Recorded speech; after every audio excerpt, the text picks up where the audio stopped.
So I've asked Bethann Cregg, who's the VP of Social Business Transformation at IBM, to come and to really kind of behind closed doors share some insights on how IBM is actually transforming. Then we'll have a little conversation after that. So without further ado, please welcome Bethann Cregg to the stage. Bethann.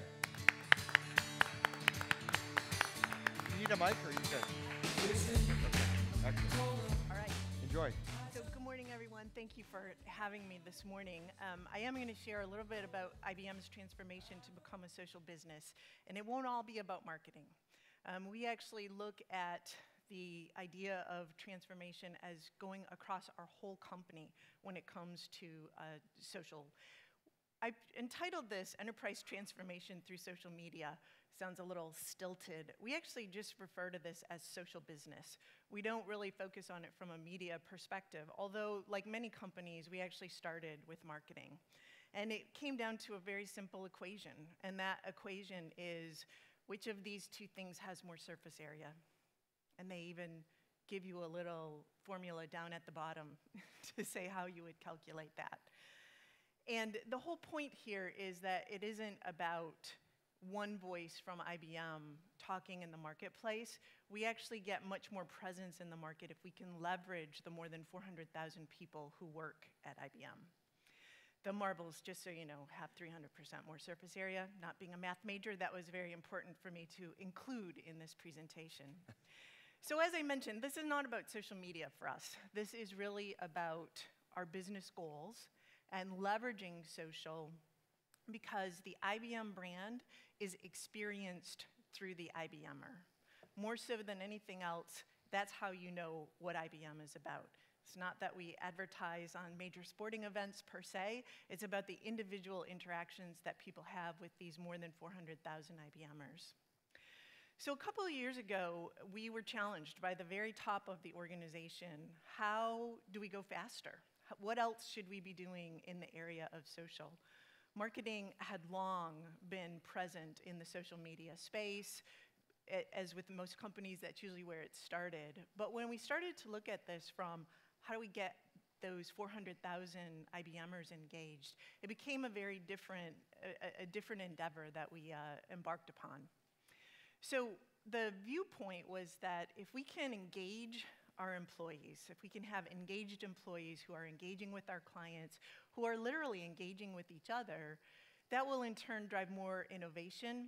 We will provide better solutions and a better client experience for our customers, and in turn, financial performance will follow.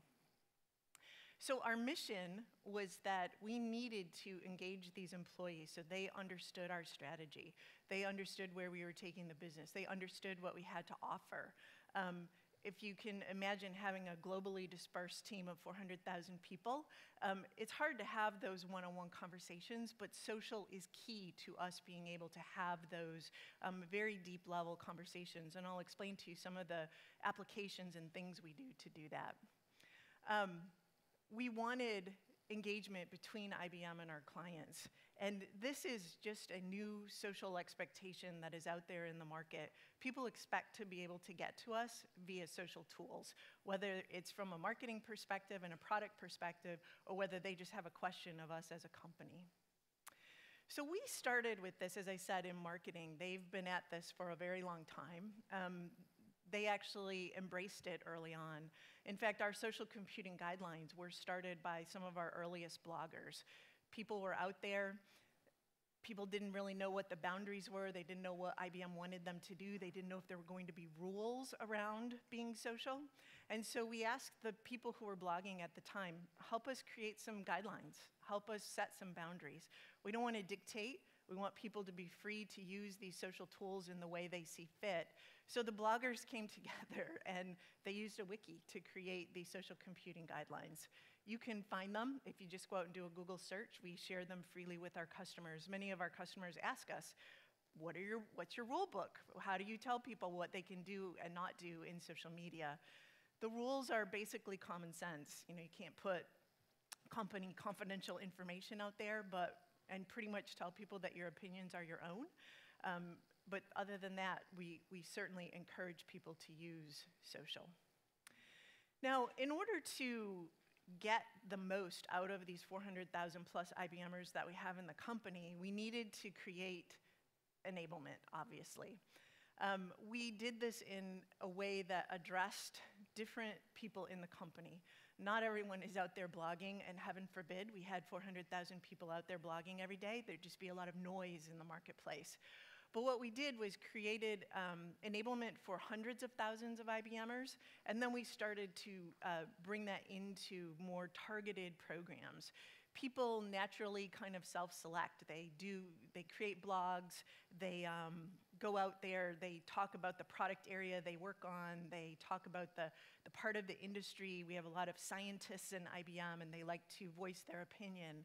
So we created the Forward Thinker program and the IBM Select program to give those people more tools, more training, help them with social listening tools that help them understand how their message is actually being received. This allows us to tap into the subject matter experts in IBM and really cultivate them to have a great voice in the marketplace, and it's been very successful. You can see the result of some of this at this website, ibm.com/voices. We tell you what's trending in what we're talking about at IBM, and then you can actually see the reach, engagement, and amplification score for each one of those, so we can see how it's performing. This gives feedback to the people who are blogging, tweeting, whatever they're doing in social media around a particular topic. We can give them feedback like this. Social listening is extremely important. The need to listen to what our customers and the market are saying about what we're doing is very important, as obviously all of you know. Now, the need to be more social goes across both external things, which you guys are all very familiar with, but we use it internally as well. As I mentioned before, getting all these IBMers on the same page is a challenge, but it's actually a really good challenge for us. We look at it as one of engagement. We look at it as turning from communication to our employees to having conversations with our employees. We focus on creating applications that allow us to do that, and I just grabbed a couple of them here to talk to you about.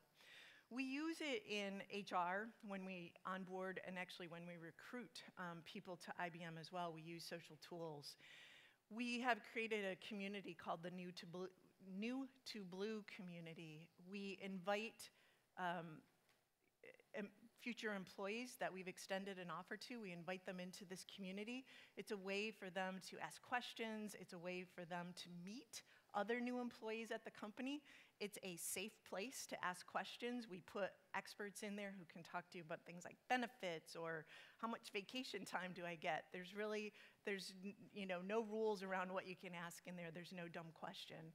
New employees love this. We then transition them from a New to Blue community to a soon to Blue community to a New to Blue community, so that they really do feel part of the IBM community as soon as they walk in the door. We use it to define what makes us us. We have jam sessions where it's like an ongoing dialogue. We pose questions to our employees. We have them answer, and we listen. We analyze what their answers are. We did one last year on client experience. What is the IBM client experience? What do we want clients to feel and think and know when they work with IBMers? What's going to happen? In what ways do we want to engage with those clients? So we did a client experience jam. We had more than 300,000 IBMers participate. They come in, we ask them topics in all sorts of areas. How do you feel about cloud? How do you feel we're doing in terms of the number of technical people that are available for your client to speak with, et cetera? All of those things are discussed in there, and then we give the information back to them and said, here's what you said. Learn and build new skills. We have something we call Think Academy. We have training in there. We want people to understand strategically where we're taking the company, but we want to engage in a conversation with them around that as well. Collaborating around a client, we've created communities around some of our clients. In a company of 400,000, sometimes it's easy for us to not understand what another part of the company is doing, perhaps in another part of the globe, in another business unit, et cetera. So we created communities to bring all the people who face that customer together, whether you're an executive, whether you're a technical salesperson, whether you're just a seller, whether you work in the support organization, the customer service organization, the consulting organization. We bring you all together so you can understand what's going around with that client. We use it to recognize employees. There's no better place to engage employees other than in something like good news, to thank someone, to recognize them for a job well done.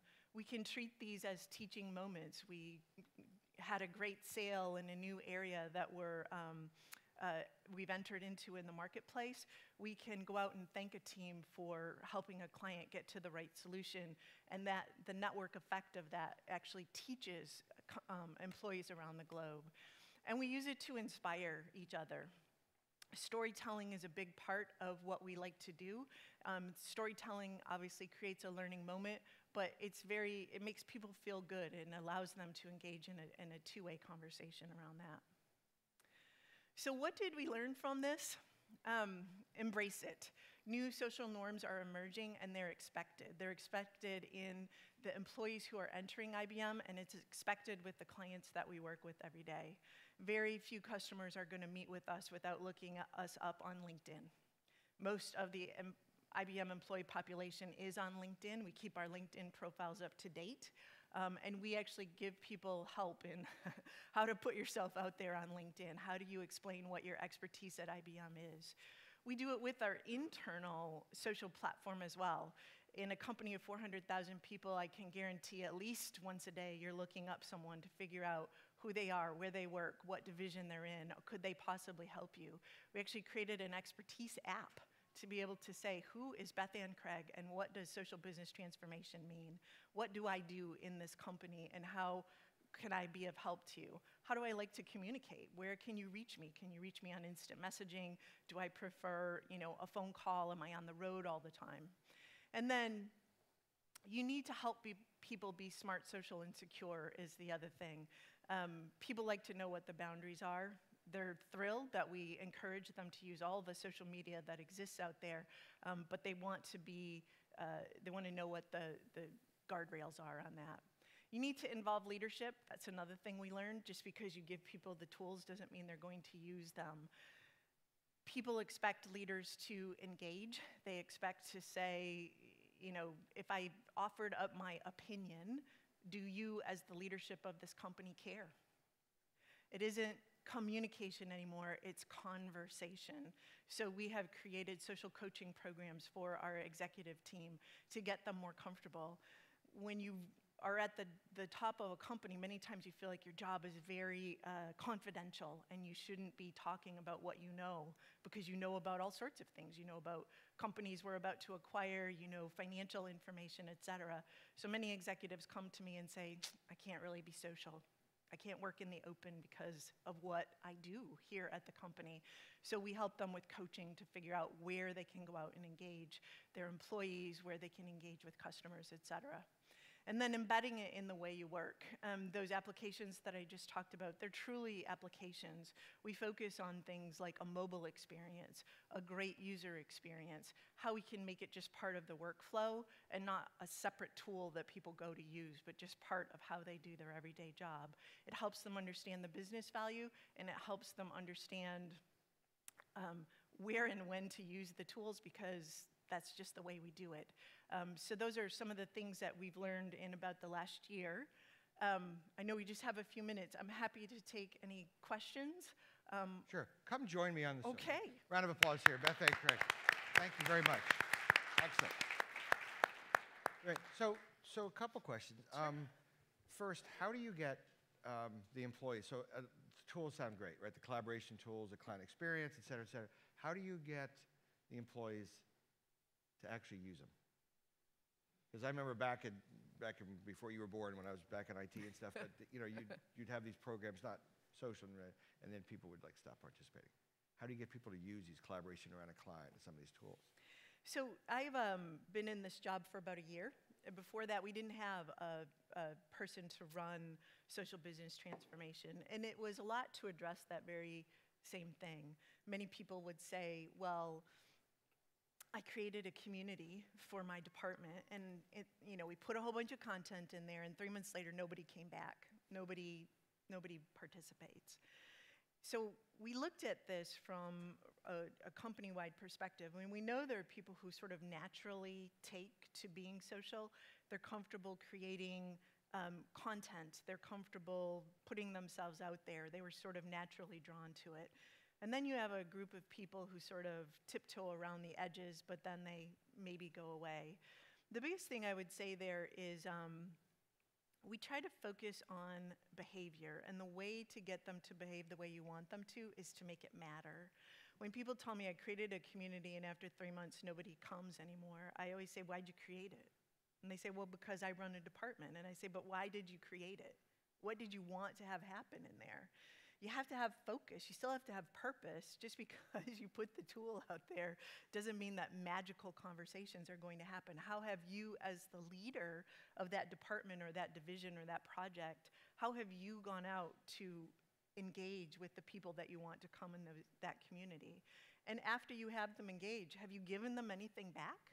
If I ask you a question in a community and I get answers from all the people sitting in this room, I can't just leave it. I have to go back and say, thank you all for your participation. Here's the direction we're going. Here's the decision that we made. Here's the thing we're going to do as a result of getting this. The thing I try to tell people is social is not, magic conversation. It has to happen because of purpose, so you have to think of that first. The second thing is people are giving to you. They're giving you their ideas. They're giving you their input. You're getting the benefit of the creativity of people who may not work on that topic every single day. A friend of mine calls that engineered serendipity. We gave you a place, we can have the conversation, we can invite in the whole company, or we can invite in a division, we can invite in whoever we want. And then we get the creativity and the thoughts of those people, but in order for those people to stay and continue, you have to give back to them by explaining the result of that engagement that they had with I've also found, too, I felt, just an example, CMO Club. So I've hosted, hundreds of dinners, right, over the last few years.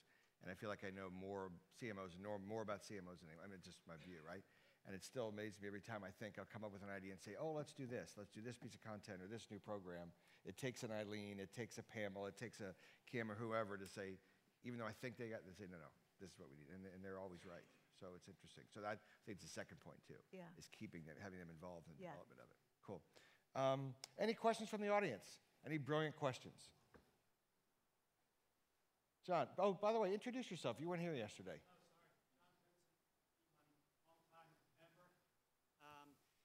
We're trying to do some engagement also for our employees to interact with their customers. We have a very young employee base, and because social to them has been what they're posting, the weekend, and then they try and engage. And we're also doing some stuff with LinkedIn to try and get them on there. And we're getting some pushback where like, hey, this is my LinkedIn account, this is my Twitter feed. How do you do that, professional versus personal? So we agree with them. It is their Facebook account. It is their Twitter account. It is their LinkedIn account. We don't try to dictate what they can and can't do. What we do give them are those social computing guidelines. Like I said, it's sort of common sense stuff. You can't post financial information about the company. You can't put things up there about customers that isn't, already public. You can't do things like that. Other than that, all we ask you to say is my opinions are my own. So when you go to look at someone, Twitter is the easiest place. If you go to their profile, you'll see most IBMers say my opinions are my own.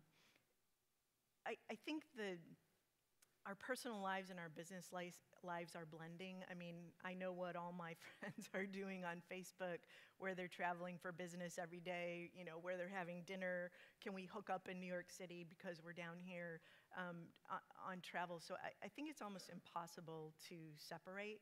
So we don't try to say, well, this is what your LinkedIn profile has to look like. Most people, they want their professional career to reflect who they are. So another question for you. Sure. So IBM, huge company, hundreds of thousands of employees. Let's say, not that she is, but let's say you left tomorrow and went to work for a $600, $800 million business. Could be technology, whatever. So you don't have the resources and you were charged, or on this mission for social transformation for the business. What would be some of the things, if you maybe couldn't do everything on the list, because IBM has all these resources, what are some things you would do, knowing what you know now, that people can benefit from? So just so you know, we are a company of 400,000 people, but my team has 4 people on it. So Okay. we didn't build a huge Okay, I team. withdraw the question then. Okay. No, to me, the things I had up there, one of the biggest things is to get the leadership involved. I talk to a lot of customers, and it's surprising to me that the number of them who say, well, we want to be social, but then when you say, are you social, they say, well, we are going to be social. But in fact, they need to be social as well. So involving the leadership, involving the executives, getting them to be comfortable with being out there, and no one's asking them to give away the keys to the kingdom, but really being comfortable in the social realm is probably the first place I would focus. The second place I would focus is you guys, I'm sure, think a lot about social media. We think about the social capabilities as different ways of engaging in conversation with people. So what I would encourage you to do is take a look at the processes. Think of listening to social as something that doesn't just come into marketing, it comes into your whole organization. So we try to go process by process. If you are listening socially to your customer base, does support, are they involved? Is your technical support or your customer service team, are they involved in reacting to what's happening out there? How quickly can you respond to something that's going on? And are you feeding that information back through the processes so you can react quickly to what's going on? Instead of focusing on, well, what is the content I'm going to put up on these various social media sites, I would try to look at it as the conversations that I'm engaging with my customers, and then what I'm going to do with that great information that I'm learning from engaging with those customers, and where does it need to go inside the organization, and to make it part of those workflows, those processes, so that you're really reacting quickly to what's going on, obviously good and bad. Good. Well, Bethann, thank you so much. Really enjoyed it. Everybody, round of applause, Bethann Cregg.